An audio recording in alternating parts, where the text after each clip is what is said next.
नमस्कार दोस्तों, स्वागत है आपका केटी वॉइस स्टोरीज चैनल में। दोस्तों, हमारी आज की कहानी है बूढ़े पिता का दर्द। शहर के एक छोटे से मोहल्ले में रघु नाम का एक व्यक्ति अपने बच्चों के साथ रहते थे। रघु का जीवन संघर्ष और मेहनत से भरा हुआ था। उन्होंने अपनी पूरी जिंदगी अपने बच्चों के लिए काम किया, लेकिन जैसे जैसे समय बीतता गया उनके बच्चे उनसे दूर होते गए। रघु का नाम मोहल्ले में सम्मान से लिया जाता था। वे एक स्कूल के शिक्षक थे और बच्चों को शिक्षा देने का कार्य करते थे। उनके छात्रों में हमेशा उनके प्रति एक विशेष आदर होता था। लेकिन घर में बात अलग थी।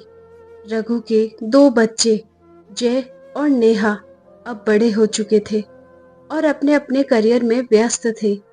रघु ने उन्हें हमेशा अच्छे संस्कार दिए, लेकिन समय के साथ उनका तिरस्कार बढ़ने लगा।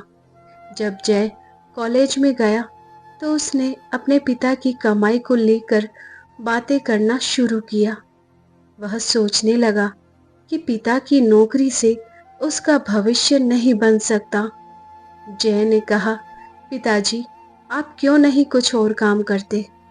आपकी नौकरी से कुछ नहीं होने वाला।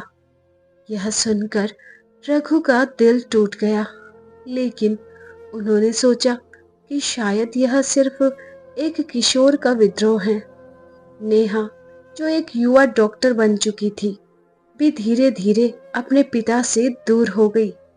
जब भी वह घर आती, रघु उसे सुनाते कि कैसे उसने अपने बचपन में कठिनाइयों का सामना किया। नेहा ने कहा, पिताजी, आप पुराने ख्यालों में जी रहे हैं। आपको यह समझना होगा कि समय बदल चुका है।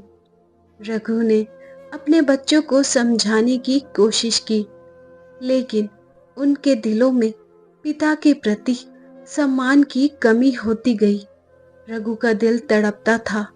उन्होंने अपने बच्चों के लिए सब कुछ किया, लेकिन उन्हें यह महसूस नहीं हुआ कि उनके पिता की मेहनत और संघर्ष का कोई महत्व नहीं था। एक दिन रघु ने अपने बच्चों से कहा, मैंने अपनी पूरी जिंदगी आपके लिए बलिदान की है। क्या यह मेरा फल है? लेकिन जय और नेहा की आंखों में केवल असहमति थी। समय बीतने के साथ रघु की सेहत भी बिगड़ने लगी। उन्हें एक गंभीर बीमारी ने जकड़ लिया, लेकिन उनके बच्चे उनकी देखभाल करने के बजाय अपने अपने काम में व्यस्त हो गए। रघु ने सोचा कि शायद जब वे उनकी जरूरत महसूस करेंगे तब आएंगे, लेकिन ऐसा कुछ नहीं हुआ। उन्होंने दिन रात अकेले बिताए, दर्द और बुरे समय से जूझते हुए। एक दिन रघु ने तय किया कि वह अपने बच्चों से बात करेंगे। उन्होंने दोनों को बुलाया और कहा, मैंने तुम्हारे लिए सब कुछ किया है, लेकिन अब मुझे आप दोनों की जरूरत है। जय ने जवाब दिया, पिताजी, हम व्यस्त हैं, हमें अपना करियर बनाना है। नेहा ने भी यही कहा। रघु की आंखों में आंसू आ गए। वह सोचने लगे कि क्या उनके बलिदान का कोई मूल्य नहीं था। कुछ महीनों बाद रघु की तबीयत और बिगड़ गई। उन्हें अस्पताल में भर्ती होना पड़ा। इस बार भी बच्चों ने सिर्फ फोन पर हालचाल लिया। जब रघु ने उन्हें बताया कि वह गंभीर हैं, तब भी उनकी आवाज में कोई चिंता नहीं थी। अजय ने कहा, पिताजी, हम काम में व्यस्त हैं, हम कोशिश करेंगे कि जल्द ही आ सके। इस बीच रघुवीर को यह महसूस हुआ कि उनके बच्चों ने उनकी सोच और उनकी परवरिश को पूरी तरह भुला दिया है। वह सोचने लगे कि क्या उन्होंने अपने बच्चों को सही शिक्षा दी थी। उन्होंने अपनी मेहनत से उन्हें शिक्षित किया, लेकिन क्या उनके दिलों में पिता के प्रति कोई सम्मान था? अस्पताल में रघु ने अपनी पूरी जिंदगी का विचार किया। वह सोचने लगे कि क्या वह बच्चों के लिए सब कुछ करने में गलती कर गए? क्या उन्होंने उन्हें स्वतंत्रता देने में अधिक छूट दी? क्या उनका प्यार ही उनकी दूरियों का कारण बना? अंततः रघु को अस्पताल में अकेले बिताए हुए समय में बहुत कुछ समझ में आया। उन्होंने तय किया कि वह अपने बच्चों के साथ संबंध सुधारने की कोशिश करेंगे, लेकिन अब उनके दिल में उम्मीद कम थी। कुछ समय बाद जब रघु घर लौटे तो उन्होंने बच्चों को फिर से बुलाया।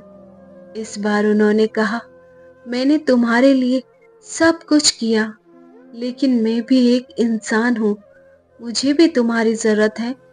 लेकिन जय और नेहा के चेहरे पर वही बेपरवाही थी। इस दौरान रघु ने अपने दर्द को अपने दिल में ही रखा।